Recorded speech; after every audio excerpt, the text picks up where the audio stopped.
queridos ouvintes do podcast Fala com Calma, o futuro centro acadêmico de licenciatura em matemática. Aqui quem fala é a Bianca. Eita, pera lá, 2 episódios de uma só vez? É, Bianca, vamos mostrar serviço dessa vez. No final do semestre, gravamos 2 episódios para uma semana. Não é para qualquer um. Nossa, ainda mais dentro desse semestre maluco, né? Então, pessoal, a gente decidiu trazer mais um episódio, assim, de princípio curtinho, com curiosidades ligadas à matemática. Mas a ideia ela evoluiu tanto que a gente decidiu trazer um debate a respeito do filme com o convidado do nosso curso. No primeiro episódio, eu trouxe um momento indicação sobre o filme O Jogo da Imitação, baseado na vida do matemático Alan Turing, né? E é sobre o filme que vamos comentar nesse episódio. Então, vem com a gente. Sente-se, Escorre sua cabeça no vidro do busão aumente o volume do seu fone de ouvido e navegue na maresia das ondas sonoras que vamos começar.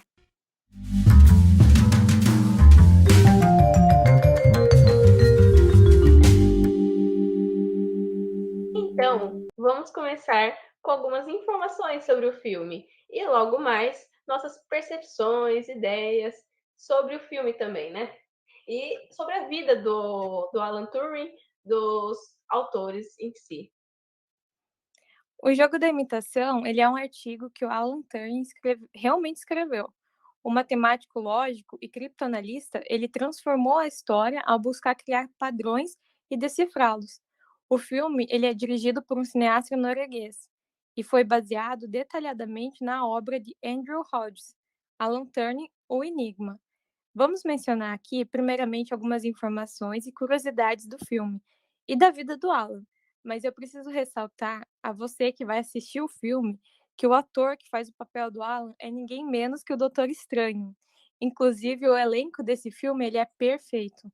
Com certeza você vai encontrar alguns rostos familiares ao assistir. A gente vai desde Orgulho e Preconceito a Downton Abbey. Ok, né? Mas esse episódio não vai ser uma crítica ao filme. Infelizmente, não é dessa vez para vocês, cinéfilos. O filme ele foca na participação do Alan Turing durante a Guerra Mundial de 1939 a 1945, com a Inglaterra, da onde ele pertence, contra o governo nazista da Alemanha. E tem alguns flashbacks da infância dele. O Alan nasceu em 1912 e faleceu em 1954. A sua infância foi bem rígida, como é retratado no filme. Ele sofreu muito bullying durante a escola e é nela que, com 16 anos, ele conheceu Christopher Morcom, retratado com a primeira grande paixão da vida de Alan. Conjuntos, eles eram os melhores alunos das turmas. Mas o Christopher, por sua vez, ele faleceu muito cedo devido a uma pneumonia bovina, em 1930. E em 1931, o Alan se graduou em matemática pela Universidade de Cambridge. Nossa, que história, né? Então, vamos lá. Algumas curiosidades, então. Quando o Alan era criança, ele mudou para uma escola a 100 quilômetros da sua casa. Mas no primeiro dia de aula, os trens da cidade não estavam mais funcionando. Então, ele pegou a sua bicicletinha e pedalou a distância inteirinha para não perder o primeiro dia de aula dele na escola nova. Bom, ele participou também das eliminatórias de maratona para representar o seu país nas Olimpíadas de 1948. E caramba, o cara era bom. Completou a maratona em 2 horas e 46 minutos. Faltou pouquinho para ganhar. Chegou 11 minutos depois do campeão olímpico daquele ano. Gente, se ele não fosse matemático, ele seria atleta, é isso. Bom, a corrente da bicicleta do Alan Turing sempre ficava caindo, né? Mas no lugar de consertar, vocês acreditam? Ele aprendeu a reconhecer o momento exato que ela ia escapar e descia da bike, impedindo que a corrente caísse. E uma outra coisa também, sua caneca de chá, né? Era muito famosa, porque ela ficava acorrentada na ficava acorrentada ali, né, onde eles sempre pegavam as coisas para tomar o seu cafezinho, só para não deixar os colegas tomarem na sua caneca. Você acredita nisso? No filme, durante a guerra, o governo nazista utilizou uma máquina de decodificação de palavras, que foi nomeada Enigma, para repasse de informações, que era uma tecnologia de ponta para a época. E depois de muito trabalho, o projeto liderado por Turing era de decifrar as mensagens da Marinha Alemã, que era interceptada via sinal de rádio, a fim de quebrar os códigos da máquina Enigma. Importante ressaltar que eles não eram a única equipe, como retratado no filme. O trabalho dos criptoanalistas era descobrir a chave e então decifrar as mensagens interceptadas, numa corrida desesperada contra o tempo, porque, para relembrar, eles estavam entre guerra, e enquanto tudo isso acontecia, enquanto eles tentavam decifrar os códigos, havia muitas pessoas morrendo por conta de bombardeios. E assim, o Alan desenvolveu a própria máquina de decodificação por meio de algarismos. No filme, a máquina foi chamada de Christopher, né, tendo referência ao seu primeiro amor. A máquina captava e identificava quando o sinal estava protegido pelo padrão da Enigma, para depois usar o padrão de lógica que ignorava as informações que se contradiziam e gerava as mensagens verdadeiras. A máquina de Turing não era a única que fazia essa decodificação, mas por ela utilizar mecanismos eletromagnéticos, que era o avanço da época, foi considerado o primeiro computador da história. Posteriormente, com a necessidade de buscar padrões, o Turing desenvolveu a chamada máquina de Turing, que manipulava símbolos em uma série de regras usando informações. Familiar, né? Manipular símbolos em uma série de regras usando informações. Tanto é que, por conta dessa máquina, o Alan é considerado o pai da computação. Ele também desenvolveu a criação de um teste que permite medir a inteligência de um programa de inteligência artificial, muito famoso, também nomeado com seu nome, teste de Turing.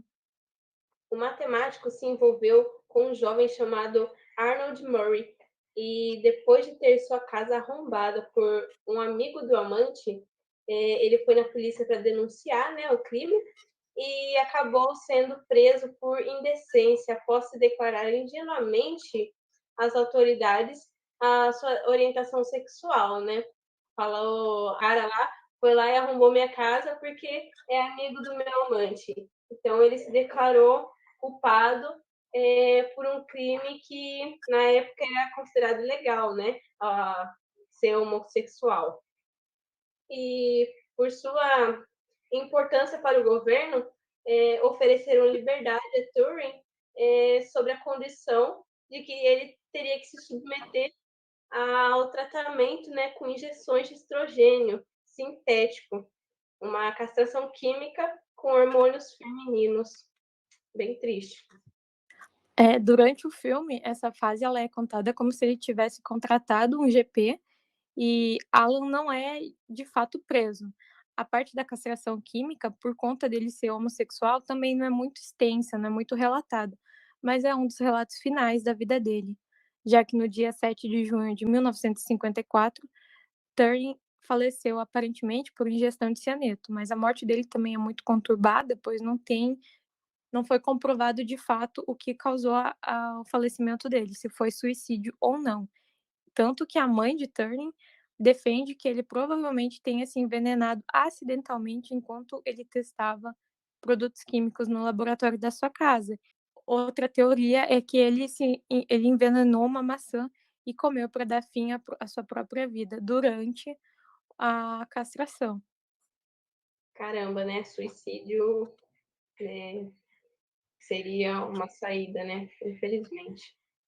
Bom, somente na década de 70 o mundo conheceu a história por trás da Segunda Guerra Mundial e como foi que acabaram com ela, né?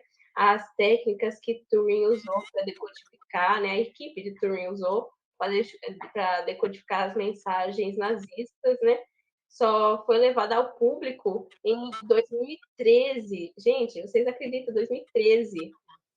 É, Somente em 2009, o primeiro-ministro do Reino Unido, Gordon Brown, Gordon Brown. pediu desculpas publicamente em nome do governo britânico. Em 2013, sua condenação foi perdoada em uma nota emitida pela realeza britânica. Ah, Pelete, né? Pois é. E somente no ano de 1967, as leis do Reino Unido, eles deixaram de considerar a homossexualidade um crime. Mas em 2017, uma lei cancelou a condenação de todos aqueles homens que foram injustamente perseguidos antes do fim da legislação homofóbica. Então, cerca de 15.000 dos 65.000 condenados naquele tempo ainda estão vivos. A lei foi batizada com o nome da mais famosa vítima da homofobia institucionalizada na Inglaterra, a Lei de Turner. Caramba, gente, 2017. Vocês sabem o que é isso? 2017. A gente está em 2021. Faz pouquíssimo tempo. É surreal, né?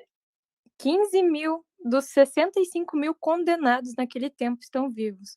Olha a quantidade de Então, gente que foi condenada, que foi presa, que foi submetida, talvez, né? Porque, querendo ou não, o Turning foi submetido a poder escolher a castração, poder escolher, olha isso, a castração química por conta que ele tinha feito grandes ajudas ao governo, né? Mas olha a que não quantidade de foi escolha pessoas. para os outros, né? É. E para finalizar, então, essas informações, a nova nota de 50 libras leva o rosto de Alan Turing como homenagem a seus serviços, né? Depois de todo esse bafafá, esconder tudo isso, né, do povo, né? Eles vão colocar aí como homenagem, né? Ele na nota de 50 libras. E a circulação das notas vai entrar agora no final de 2021. Se vocês quiserem saber mais, essas informações estão na revista Galileu. Pessoal, essas foram algumas informações que a gente trouxe a respeito. E agora, para começar o debate, talvez eu devesse começar com uma frase que foi dita no vídeo, no filme. Às vezes, as pessoas que menos esperamos fazem coisas mais inacreditáveis. Essa frase foi dita pelo Christopher, né, o primeiro amor do Alan Turing, e posteriormente foi repetida diversas vezes durante o filme. A gente facilmente consegue usar a frase como uma gasolina, né, durante a nossa vida, depois de assistir. Eu imagino o poder dela dentro de uma sala de aula, onde diversos futuros gênios são tão menosprezados. Assim como aconteceu com Einstein, né, que tirava más notas porque não se interessava pela escola, e depois ele desenvolveu a teoria da relatividade geral, que é um dos pilares da física moderna. E aqui a gente entra um pouquinho na questão da superdotação. Eu gostaria de saber um pouquinho mais de vocês. Digo vocês, porque a gente tem um convidado especial hoje, que é o Júnior Moisés, né, o nosso colega que aceita todas as nossas loucuras, né, e topou estar aqui com a gente nesse episódio. Obrigado, Bianca. Obrigado, Jéssica, por estar me convidando, né, por essa oportunidade de estar aqui. E vamos lá, né? Ju, eu queria saber de você um pouquinho, quando a gente entra na questão da superdotação, a gente teve uma live sobre o projeto de extensão Educação Matemática para uma minimização do distanciamento social, com a professora Carla Magna Santos, sobre educação matemática e altas habilidades, né? E eu gostaria de saber um pouquinho sobre a sua visão, tanto do filme quanto na questão da superdotação, relembrando, né, sobre as questões da live. Fica à vontade para falar, para ir comentando, e depois a gente vai mencionando outras situações e encaixando tudo. Então, acho que assim, para iniciar, né, a gente vê como que a experiência do Alan dentro ali do filme, né, como foi retratado, mostra muitas características de que ele possuía as altas habilidades, né? Não só pela questão ali da sua inteligência, mas também em relação a toda a sua experiência relacionada à escola, aos seus problemas ali de lidar com o social, né? A questão ali do seu homossexualismo também.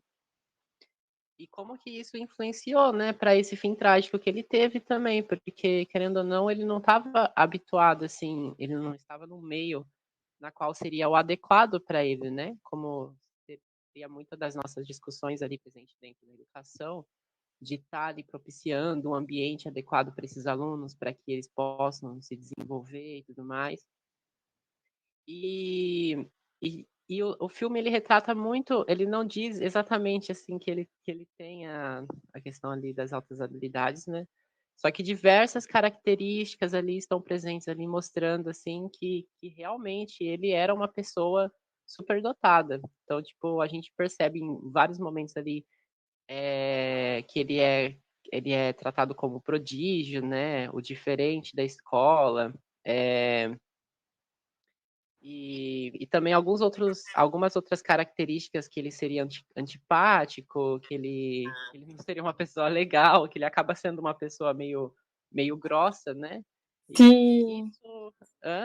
E isso, sei lá, na fase adulta dele, né? É apenas reflexos de que, tipo, ele realmente não teve um atendimento ali adequado.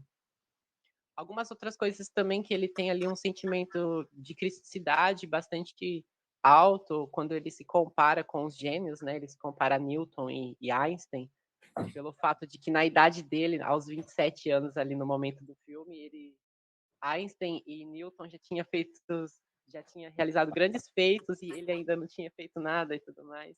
Ele Verdade. também era uma pessoa super desafiante, apaixonada por aquilo que ele gosta. Ele preferia estar só ou rodeado de pessoas que compartilham, né, dos mesmos ideais que ele. No caso, ele tinha o único amigo ali da escola na qual eles trocavam esses conhecimentos ali de criptografia. Também uma cena ali bastante legal que foi a parte ali que ele e o amigo dele trocavam mensagens criptografadas durante as aulas de matemática por eles acharem que eram aulas chatas. Sim. Então, isso também retrata muito a questão da superdotação dele, né? Tem aquela Não, parte tranquilo. que ele, por conta dele ficar tão isolado, né? Tem aquela parte bem intensa no começo do filme que os meninos colocam ele embaixo do chão, né? Que é Sim, pregado com chão de madeira, assim, assoalho, e ele é colocado como o estranho, né, da classe. Por ele ter exatamente. um comportamento mais, assim, introvertido, por ele ficar mais na dele, não conseguia se sociabilizar tão bem, né? A gente vê Exatamente. bastante essa questão dele. Questão de dele ser reconhecido por esses alunos, né, pelo estranho, e ao mesmo tempo o amigo dele fala em um dos momentos que, tipo, Alan, você é diferente. Então, saber essa diferença, né, de quando está se tratando de um bullying ali, causando uma violência não somente física, mas mais psicológica, né, no caso dele, e também saber diferenciar a questão ali da diferença, porque ele é diferente, ele precisa de um tratamento diferente ali naquele ambiente escolar. Então, por isso que ele não se sentia como se aquele lugar fosse para ele, né? As aulas eram chatas e ele tinha um sentimento de superioridade. Tipo, ele falou ainda que eles me atingem dessa forma porque eles me acham mais inteligente que eles. Perfeito, é bem isso que ele realmente ele retratava como se fosse um ambiente chato, um ambiente monótono, né, e que o pessoal realmente tirava sarro, porque ele era mais inteligente que os outros, ele tinha essa superioridade dele, né. Sim. E esses elementos que a gente, como futuros professores, a gente tem que estar se atendo, né, dentro da sala de aula. A gente tem que reconhecer que esses alunos, eles são diferentes e que a maioria deles, eles precisam de um atendimento especializado, na qual é parte de nós reconhecer isso, porque a gente está ali vivenciando dia a dia com esses alunos, então quem, além da gente, que seria mais capaz de conseguir identificar, né, inicialmente para submeter a uma avaliação posteriormente, mas enfim, inicialmente nós que percebemos isso. É, Então, perfeito. Sim, importante também, além de auxiliar, né, trazer mais desafios, né, para esses alunos superdotados, é interessante também trazer também a aceitação, né, muitos não sabem, né? Acabam sendo excluídos, e aí trazer a inclusão, né? Educação inclusiva para todos, não deixar com que façam bullying, né? Todas essas questões. É porque junto com a superdotação, né, tem toda essa questão de se aceitar, se reconhecer e se identificar como tal, entender quais são as suas habilidades, entender como que isso pode te ajudar, né, porque não é uma situação tão simples também, né. Sim. No caso do Alan, ele ainda conseguiu ali conciliar, né, se envolver com as coisas que o desafiavam, que o deixavam mais apaixonante ali pela questão, né, principalmente ali da criptografia, mas que muitas vezes também pode acontecer o contrário, a pessoa pode se sentir totalmente desmotivada e acabar se perdendo, assim, em caminhos que, tipo, não tem volta. Como a gente pôde observar lá na live da professora Carla, que ela retrata um caso ali, né, de dois amigos ali da época da Uhum. escola, que eram considerados acima da média, né, com altas habilidades. E aí um deles acabou virando um pesquisador super importante de uma universidade e o outro estava preso. Então, e ainda, no caso do Alan, ainda tinha outras questões ali, né, que ele precisava conciliar. Então, ele tinha muito problema também em lidar com a sua questão da sexualidade. E aí, misturando com a questão ali dos seus problemas sociais e tudo mais, acabou que se tornou aquela figura, com aquela personalidade que a gente vê bastante forte ali no filme, né? E as pessoas Uhum. falam, desde pequeno também, a mãe também falava que ele era super desagradável. É verdade, Então, verdade. quanto a frase que você disse no começo, Bianca, é muito importante porque que aquela pessoa, né, que às vezes que ninguém espera, é aquela mesma que pode fazer coisas que ninguém imaginava também, sabe? E o Alan, ele foi uma pessoa extremamente importante para a humanidade.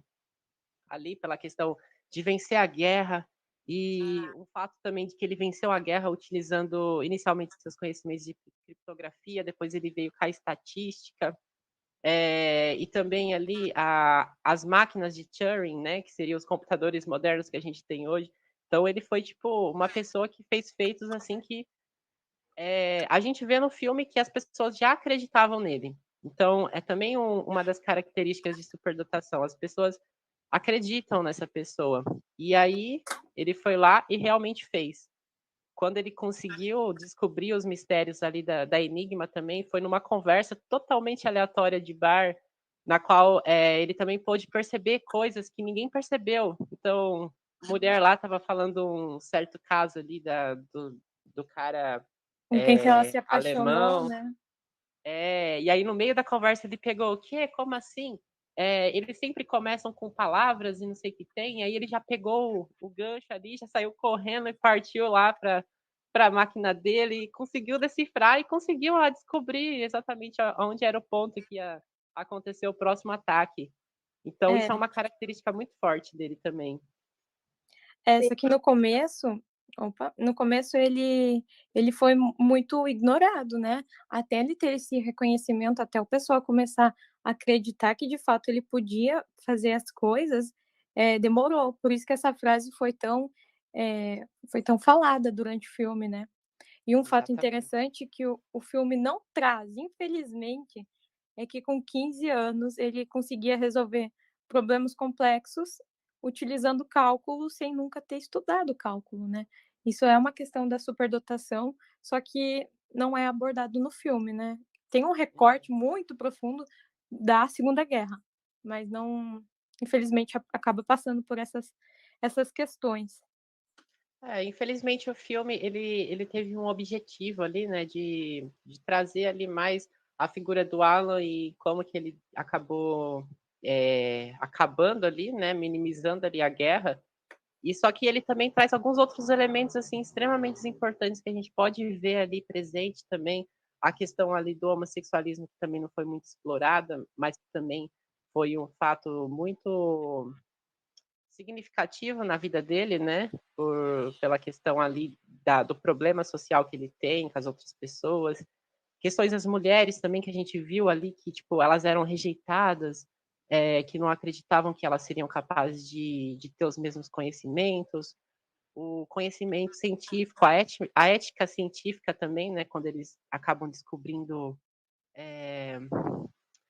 o próximo ataque, e aí eles pegam e param e pensam, né, tipo, poxa, se a gente começar a a tentar parar todos os ataques que a gente descobrir, eles vão perceber que a gente já descobriu os mistérios da Enigma. Então aí eles acabam utilizando a estatística para minimizar ali, os movimentos dele, deixando as pessoas morrerem, sabendo que elas vão morrer, para um caso ali super maior para parar a guerra, né? Mas ao mesmo tempo ser um movimento máximo para que não suspeitam, que não levantem suspeitas. São vários elementos importantes ali dentro do filme que poderia ser explorado, assim, sabe? Mas que não era exatamente o foco. Então, eu acho que essa questão ali da superdotação é algo que ficou subliminar. É. E só que, ao mesmo tempo, super forte, porque era uma questão ali extremamente importante da personalidade da pessoa de Alan, né, no caso. Sim, trazendo que qualquer um podia surpreender, né? Quando eles chamam lá para fazer as cruzadinhas, né? E aí uma mulher consegue, eles ficam tipo, o quê? Como assim?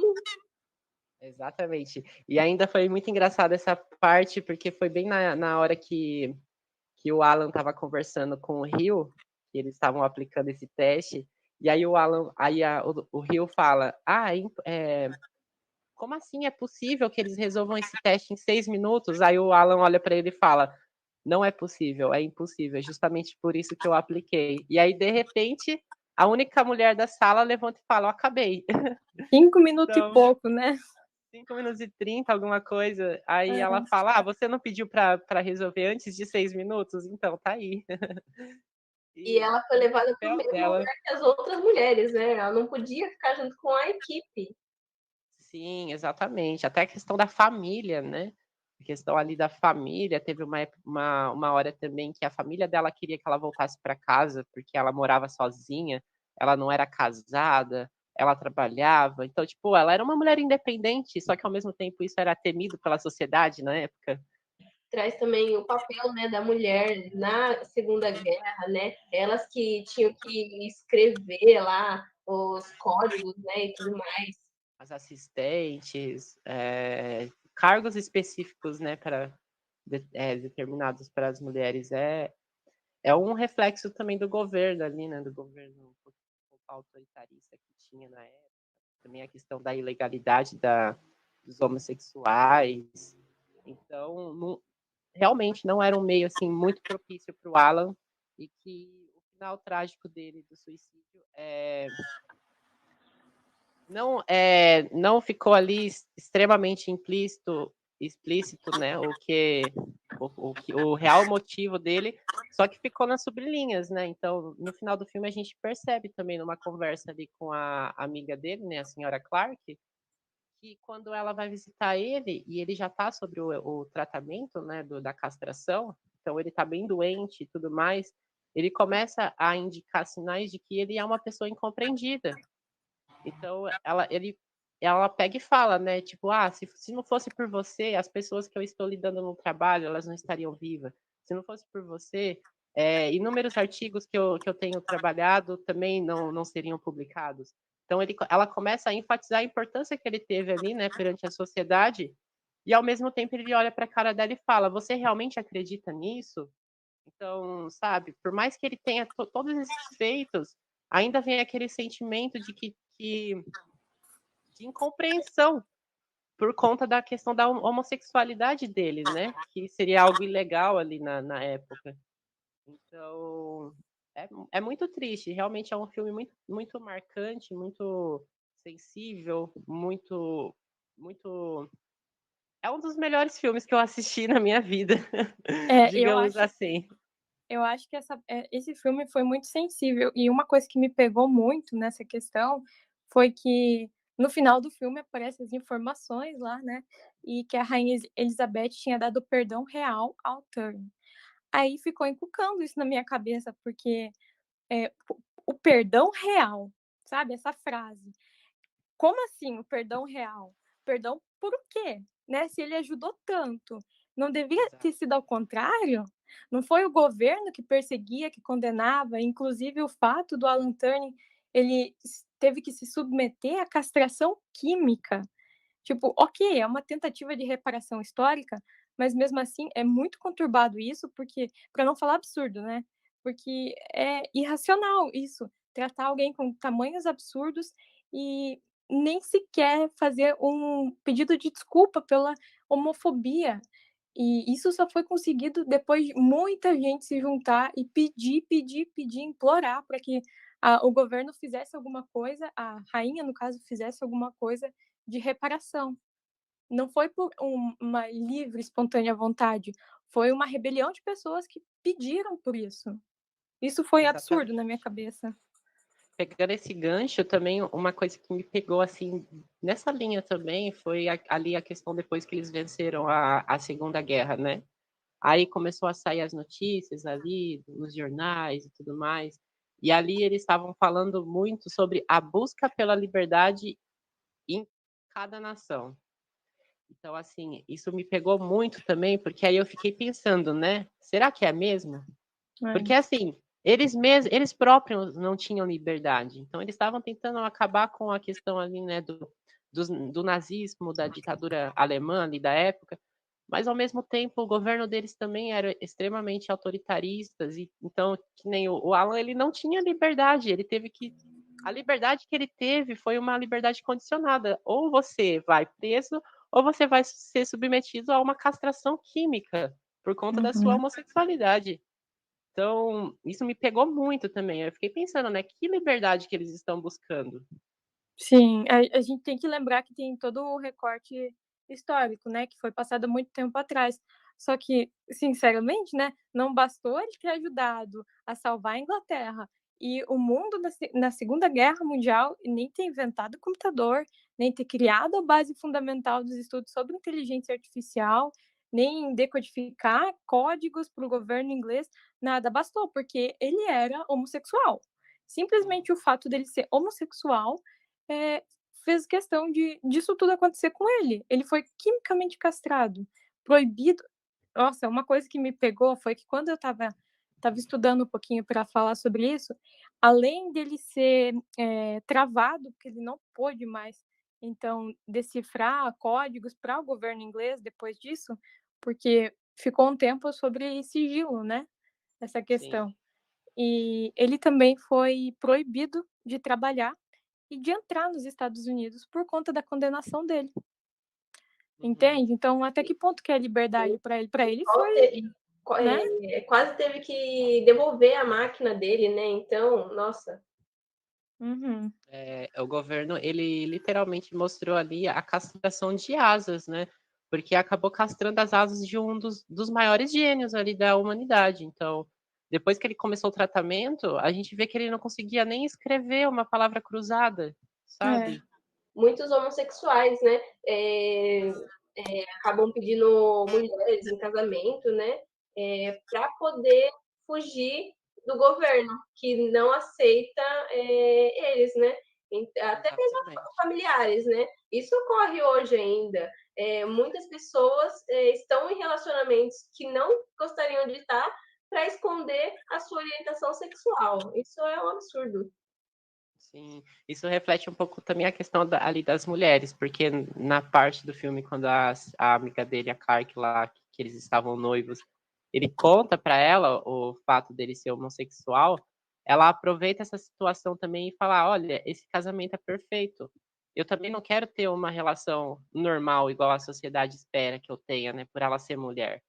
Então ali acabou que uhum. um foi ajudando o outro ali nessas questões, né?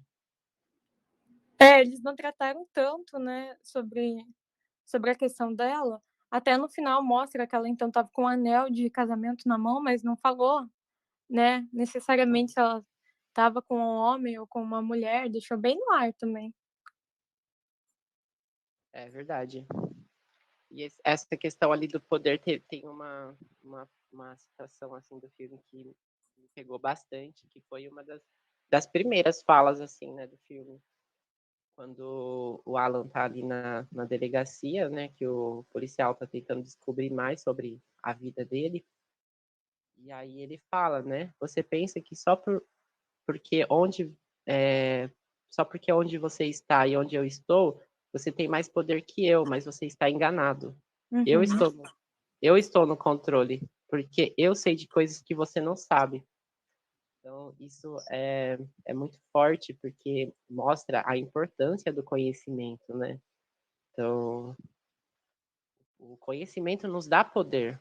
Durante esse diálogo, ele acaba mencionando assim, o detetive que estava falando com o Alan, ele faz umas perguntas bem assim bobas, né? Tipo, eh, você acha, pedindo pro Alan, você acha que as máquinas podem chegar a pensar como as pessoas, né? E aí o Alan fala que a pergunta era besta, né? Porque as máquinas são diferentes de uma pessoa, logo elas pensam diferentes. E aí ele deixa o questionamento assim, né? Que se algo ou alguém pensa diferente de você, isso significa que a pessoa não está pensando? Nós deixamos que Exato. os humanos tenham tantas divergências entre si. Qual é a vantagem das preferências, a não ser que o nosso cérebro funciona diferente, pensamos diferente?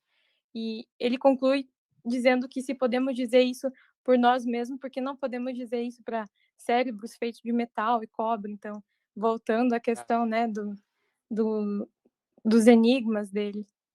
Sim, Sim, e isso também também em enfatiza. sociedades de animais, né? Eles são diferentes e pensam diferentes, né? E são uma sociedade.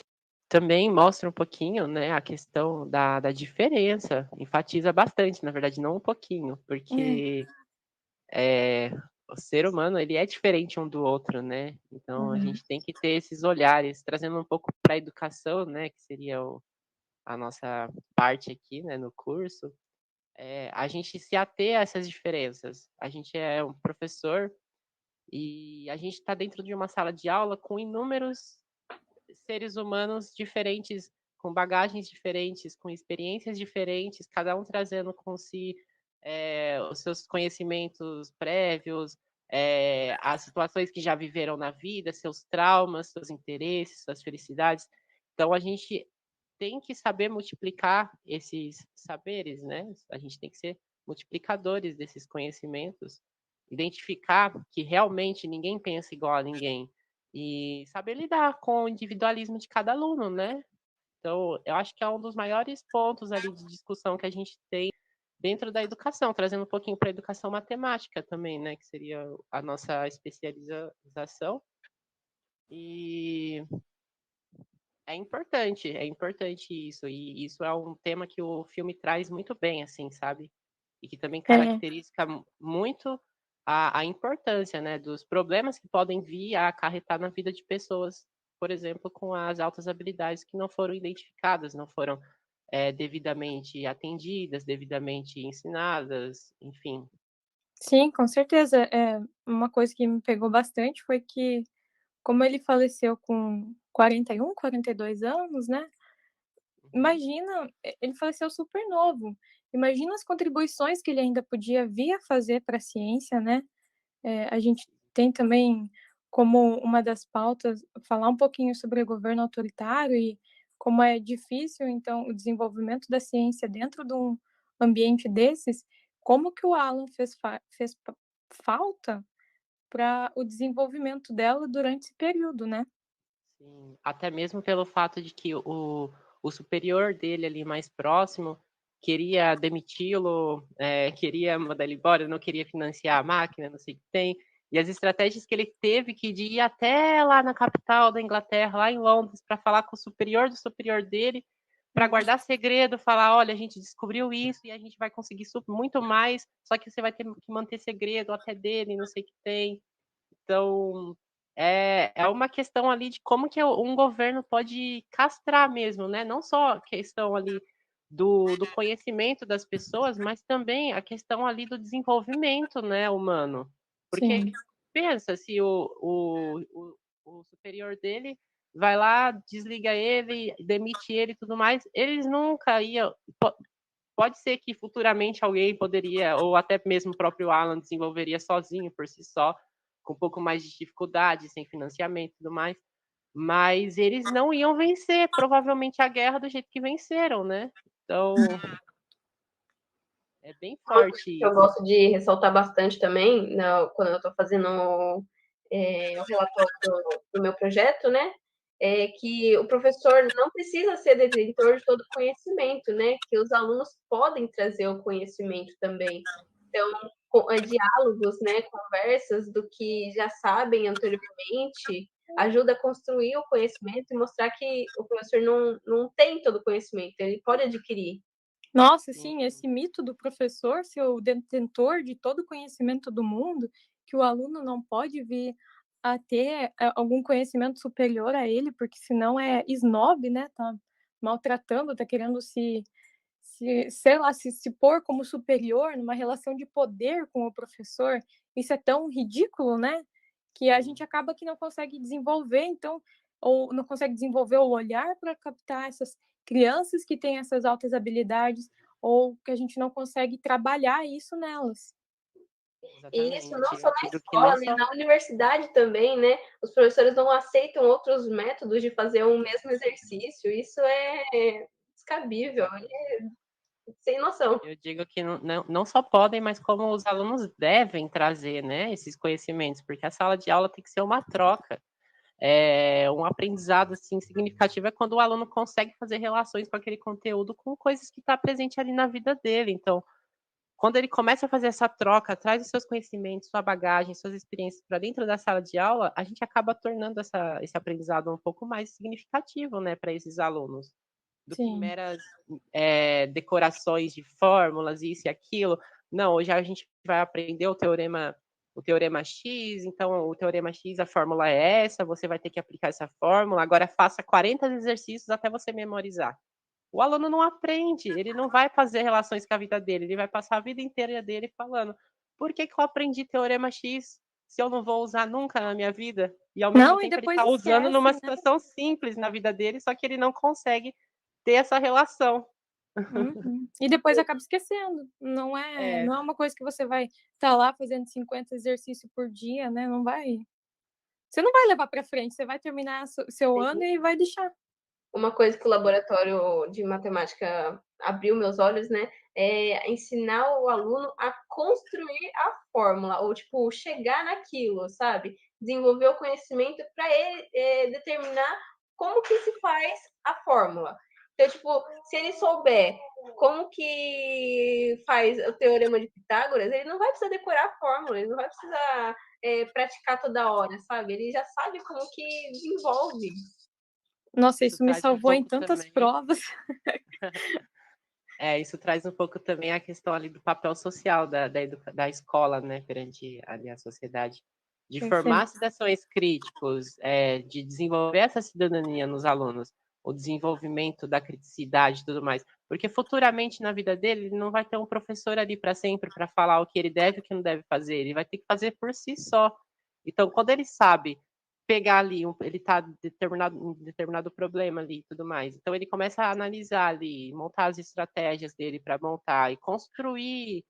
Ele não precisa lembrar, memorizar, tipo, sei lá, nossa, como que eu fazia aquela fórmula para isso e não sei o que tem. Não, ele já vai conseguir naturalmente já ir construindo esses conhecimentos, né? E a gente já tem que ir fazendo com que eles desenvolvam essa habilidade dentro da escola, porque futuramente eles vão estar sozinhos. Sim, eu acho que é muito uma questão de construir o pensamento e desligar dessa ligação com obedecer, né? De Uhum. obedecer que eu tenho que fazer o exercício da forma tal, do jeito tal. E, enfim, só para terminar, então, para a gente tirar o gancho da questão das altas habilidades, hoje no Brasil, então, a gente tem os núcleos, né, de atividades de alta habilidade e superdotação, que são os NAS, e, infelizmente, né, como a gente teve na live da professora Carla, o no Paraná a gente só tem em Londrina, se não me engano, né, um núcleo funcionando. Exatamente. E a questão também da falta da identificação desses alunos, né? Porque, segundo a Organização Mundial da Saúde, de 3 a 5% da população são pessoas superdotadas. Só que quando a gente pega ali os índices ali presentes dentro das escolas, por exemplo, tá muito abaixo da média, muito, muito, muito abaixo da média. A gente já conheceu diversas pessoas com altas habilidades que a gente suspeita, e só que não foram identificadas, não foram treinadas, ensinadas com o devido atendimento nas escolas, e isso acaba refletindo muito, né? Não só na falta de desenvolver as potencialidades dessas pessoas para que trazam também algumas contribuições para a nossa sociedade, mas também alguns problemas sociais, como a gente pode ver também ali na vida de Turing, né? Sim, legal a gente tocar nesse assunto, porque a questão de desenvolver e não desenvolver essas habilidades, né, nos alunos que possuem superdotação, de não ter esse olhar atento a eles, não quer dizer que eles não vão desenvolver isso sozinho. Pode acontecer como aconteceu com a Cora Coralina, né, depois, quando ela já estava mais velha, ela conseguiu desenvolver as suas capacidades. Mas olha o tanto que a gente perde de uma construção social que é o desempenho da escola é voltado para a sociedade, pra comunidade, o quanto que a gente perde como comunidade com a falta desse desenvolvimento, né. Exatamente. É a criação ou não de uma matéria que seria relacionada à educação sexual, né? Nossa, a reclusão desses alunos acaba deixando a desejar. A gente também tem que ter esse olhar atento que também a inteligência, ela não se resume só à questão da matemática, então a gente tem outros conhecimentos também, outras habilidades, e aí essa questão aí, né, da biologia também pode estar castrando diversos alunos na qual poderiam estar desenvolvendo diversos conhecimentos aí, né, utilizando suas habilidades acima da média e tudo mais. Esses preconceitos que a gente tem dentro da sociedade fazem com que a gente não consiga avançar dentro de certos assuntos, mas eu trouxe achei aqui na internet, a gente consegue encontrar vários artigos que relacionam homossexualidade e homofobia, uma abordagem, né, contextualizada com a matemática. E eu trouxe um artigo da UFSM que tem justamente esse título, e ele retratou uma uma atividade que foi trazida para dentro do nono ano, com média aritmética, interpretação e construção de gráficos e tabelas, entre outros tópicos, né, desenvolvidos dentro da sala de aula. Eles trabalharam esse tema aqui, então, já que não tem uma disciplina própria para falar sobre sexualidade, então eles trabalharam dentro da matemática, que é um dos conceitos que a Base Nacional Comum Curricular, a BNCC, pede que a gente trate, né, a interdisciplinaridade, por mais que a disciplina não é permitida ainda por conta de preconceitos da sociedade. Exatamente. A gente tem que aproveitar os espaços, né, possíveis. Então, alguns temas ali, alguns conceitos matemáticos nos permitem ter essa transversalidade, né, diante de outras áreas ali, principalmente aos temas ali que é recomendado pela BNCC, né?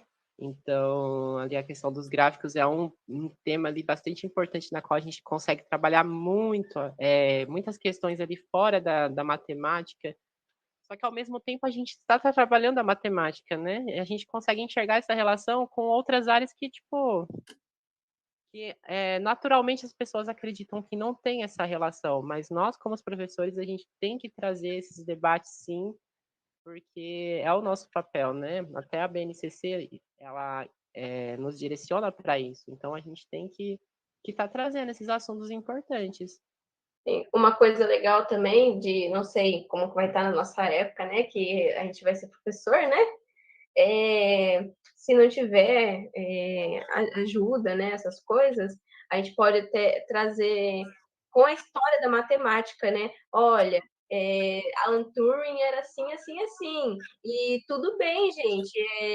Ele era, ele tinha altas habilidades e isso é normal. Isso trazia algumas consequências, mas ele conseguiu se juntar com um grupo, conseguiu ser mais sociável, né? Enfim, trazer um pouco da história dos matemáticos, né? Nas aulas para poder mostrar que é normal ser diferente. Exatamente. Esse é um ponto assim que marca muito minha experiência, porque como vocês já sabem, né, tem gente aí no curso que suspeita de eu ser um desses alunos aí. Também é uma suspeita que eu me levanto por si só, baseado nas minhas pesquisas e tudo mais. E um ponto ali da minha vida na qual eu acabei me desmotivando muito da escola, eu era muito empenhado, mas aí durante o ensino médio, que foi quando eu acabei trazendo à tona, né, esse assunto da homossexualidade, foi um momento, assim, que, tipo, eu realmente me senti totalmente desmotivado, parei de estudar, tipo, foi uma série, assim, de decadências, assim, sabe? E que na qual eu tive que me direcionar depois, né? Eu falei, não, não é assim, eu não sou assim. Uhum. Então, é muito fácil a pessoa se perder, sabe? Quando ela se sente diferente dentro de uma sala de aula. E o pior é o silêncio da escola, né, em relação à diversidade sexual. E como que isso prejudica todo mundo, né? Você se fechou num ambiente que, na verdade, você devia se aprimorar, você devia conhecer, você estava lá no teu meio, você conhecia tudo, você tinha as suas habilidades, tinha o seu desenvolvimento, e por conta de, sei lá, uma falta de atenção, uma falta de cuidado da escola dentro de temas assim, acaba que no teu caso, não sei como foi, mas, seja, por questão de preconceito no ambiente escolar, no ambiente familiar, a discriminação ela prejudica o aprendizagem, né, e não tem como dizer que isso não afeta o bem-estar dos alunos. E qual que vai Que ser a ação afeta e proativa da muito. escola frente a isso? Sim, são Exatamente. 3 pilares, né, mente, corpo e alma. Então, se um está desestabilizado, afeta todos os outros. Exatamente, isso é verdade. É, e a gente tem que lembrar então que o bullying e a discriminação no ambiente escolar ainda são os altos fatores são homossexualidade, a pessoa ser negra e a pobreza, né, são os maiores Diversidade pilares. também, né, a pessoa que precisa da educação inclusiva, É, por vem conta logo de alguma após a diversidade. deficiência, né, ser cega ou, problemas auditivos, e isso Questão acaba de trazendo beleza mais também, dificuldade.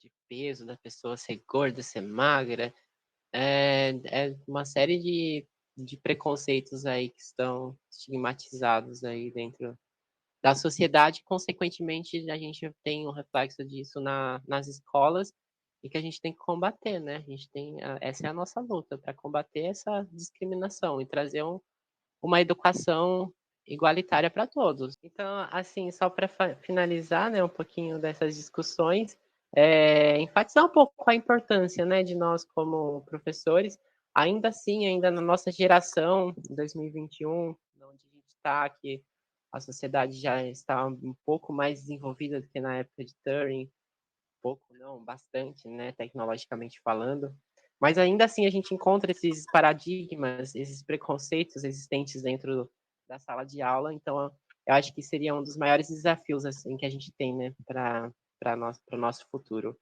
Tá trazendo um pouco esse olhar atento para as diferenças e também saber reconhecer o papel de todos, né, que ele tem ali diante da vida escolar dos alunos, né, não só o professor, quanto a relação também do próprio aluno consigo mesmo, a relação ali dos pais, da direção, todo mundo faz parte de um todo, na qual ali vai fornecer uma base adequada para que esses alunos venham a desencadear, né, seus aprendizados, suas potencialidades e por aí mais. Eu acho que é bem nessa ideia de a gente continuar com esses debates, levando em consideração todas as individualidades de cada aluno e como que a gente consegue desenvolver as habilidades para que a gente consiga tornar uma sociedade melhor, né? Desenvolvimento sempre social levado em questão. E é isso, pessoal. Agora a gente vai então para o nosso momento indicações que a gente traz nos nossos podcasts, que seja dentro da matemática ou fora dela. Eu gostaria de escutar um pouquinho de vocês. Qual é o momento indicação de vocês dessa semana? Ju, gostaria que você começasse como nosso convidado. O que você assistiu, ouviu ou leu que você tem a indicar para nós? E para os seus Então, colegas, Bianca, né? sim, para todo mundo que estiver assistindo aí, né? Então eu trouxe duas sugestões aqui, né?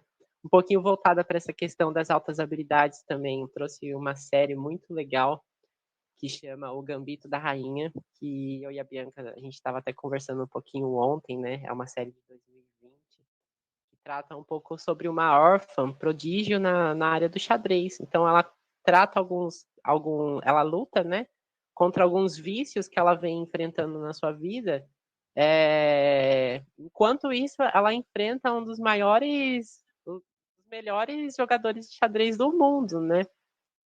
Também traz algumas questões ali de machismo, questões ali da decadência da vida dela, mas isso tudo é um reflexo ali das altas habilidades também que ela tem, que é bastante marcada ali Ah, deixa eu fazer um durante a recorte. série. Aproveitando que o Ju falou do Gambito da Rainha, fazer um recorte aqui, que eu não sei se vocês lembram, mas durante o filme do Alan Turing, um dos integrantes da bancada dele, né, era um dos melhores jogadores de xadrez da época, né? Ele apareceu no filme também do Gambito da Rainha, na série, né? Bom, uma segunda sugestão que eu tenho é um livro chamado Tio Petrus e a Conjectura de Goldbeck, um romance sobre os desafios da matemática, né? Então, ele é um livro de 1992, né, inicialmente. Aí a primeira edição brasileira de 2001. E ela retrata um pouco a vida sobre um professor de universidade matemático, que ele busca por resolver um dos três maiores desafios, os maiores problemas ali da matemática, né, que é a conjectura de Goldbeck.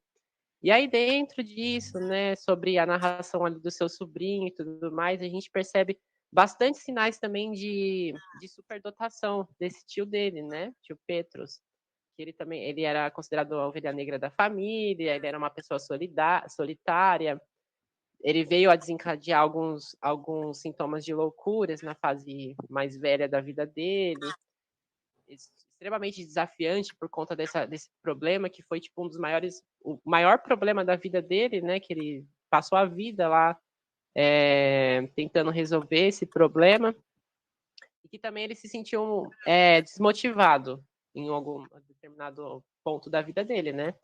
Agora, se ele foi capaz de descobrir, de resolver o problema, não, eu vou deixar a cargo de vocês para lerem, porque é extremamente legal, extremamente interessante a leitura desse texto aqui, principalmente para quem gosta de matemática também, eu super recomendo. Bacana, bacana, Ju, muito obrigada. Sim. Jéssica, quais são as suas indicações? Beleza, então hoje é uma só, tá? É um filme, novamente, né? Estrelas Além do Tempo. Fala sobre a história de três matemáticas e várias outras mulheres, né?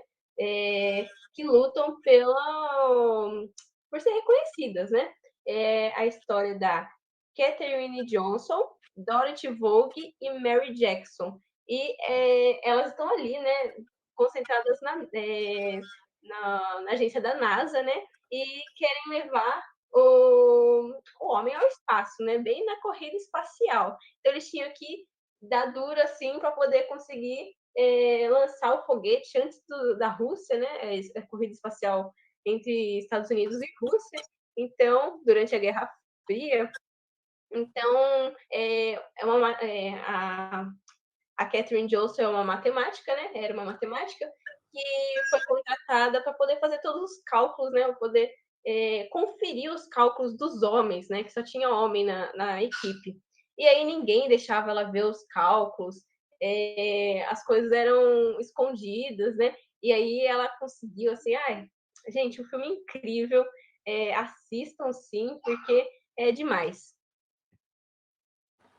Caramba, como a gente tem predominantemente nessas questões que a gente tanto abordou, sendo a superdotação que o Ju trouxe, você trazendo as questões do machismo dentro da sociedade, dentro dos filmes, né? Eram mulheres negras, então tinha mais preconceito ainda. Pois é. Bom, pessoal, eu acho que vale muito a pena a gente dar uma olhadinha, né? Depois eu vou dar uma pesquisada. E eu vou trazer, em conjunto com o Júnior, que trouxe do Gambito da Rainha, que é uma série sobre jogo de xadrez, né?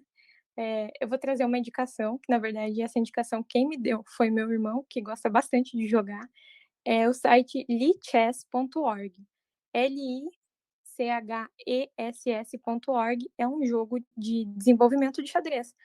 Então você pode jogar contra outros competidores, contra o computador também, mas ele te ajuda a fazer essas ligações, assim como o Turing fazia, de encontrar Contra padrões, né? isso, encontrar padrões, ele vai te ajudar a encontrar esses padrões e como que você pode desenvolver e conseguir ganhar, né, dentro do jogo. Assim, Essa só seria para um pouquinho reforçar ali a sugestão da Bianca, esse site eu conheço, ele é muito legal, super interessante, já joguei várias partidas nele, eu e um amigo meu também, a gente fez uma conta e jogava assim até a distância. É muito interessante mesmo. Tem um projeto da Unila que utiliza esse recurso, né? E é bem interessante mesmo. Dá para jogar horrores ali. Dá para colocar desde o mais hard até o mais fácil. E o xadrez é algo também super importante, super interessante, né? Acho que é a palavra mais correta, da gente trazer essa ligação com a matemática, porque ali por exemplo, nos jogos ali, né, campeonatos, você tem uma própria linguagem, é igual a matemática, né? Você tem a própria linguagem ali, lógica, uma o estrutura pensamento. lógica, um pensamento para você desenvolvê-la, colocando no papel e analisando. É puramente o pensar Análise, matemático. estatística, né? Exato. A questão Perfeito. de lidar com o tempo também, né? Porque no jogo realmente tem tempo para poder fazer as coisas, não se perde a vez. Então, os ânimos, né? Tentar segurar toda essa questão de ansiedade, né? Nossa, a xadrez é hard. É nível hard. Eu ainda tenho dificuldade com a questão do tempo, eu não vou mentir, que essa é uma coisa que me pega. Mas então é isso, ó, a gente tem ótimas indicações agora nas férias, né, mini férias, se assim podemos dizer, né, que a gente se encontra no final desse semestre. E eu gostaria de agradecer muito o Júnior por ter topado, por ter vindo participar desse debate, por ter ficado essas horas conosco, porque a gente está aqui, ó, há tempo debatendo, né, pessoal? Sim, Verdade. muito obrigada, Ju, por aceitar, né, essas doideiras nossas, né? Por sempre ser essa pessoa que tá aí para ajudar todo mundo, né?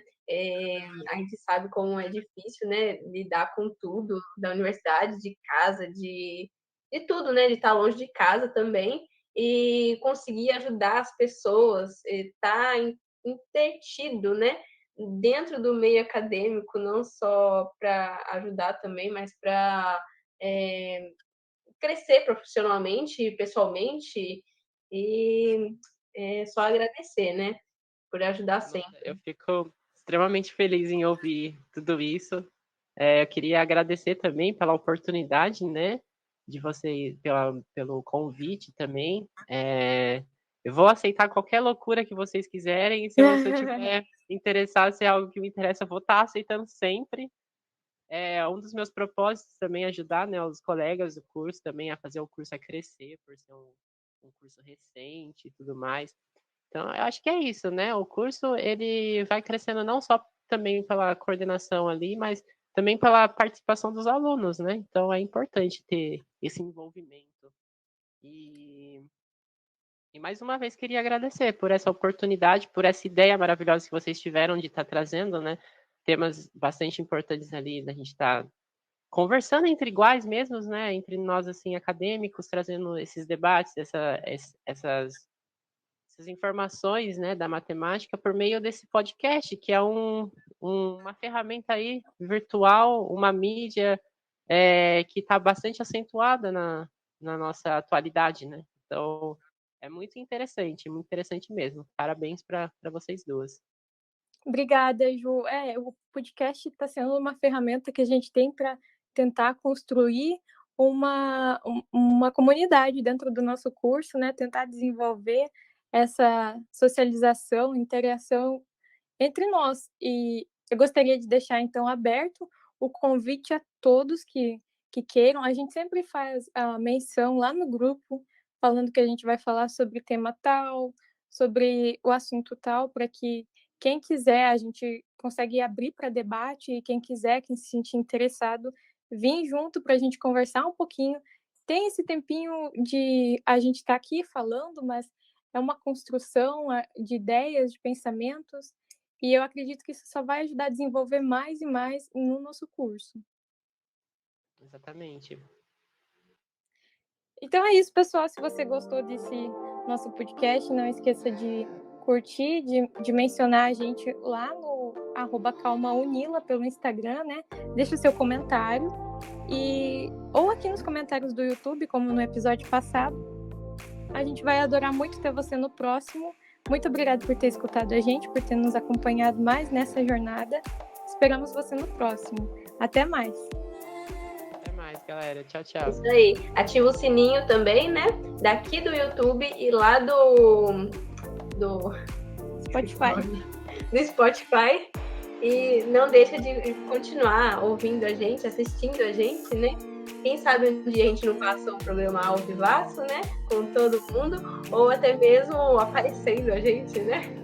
Enfim, continuem acompanhando a gente. Espero que vocês gostem desse episódio e dos próximos.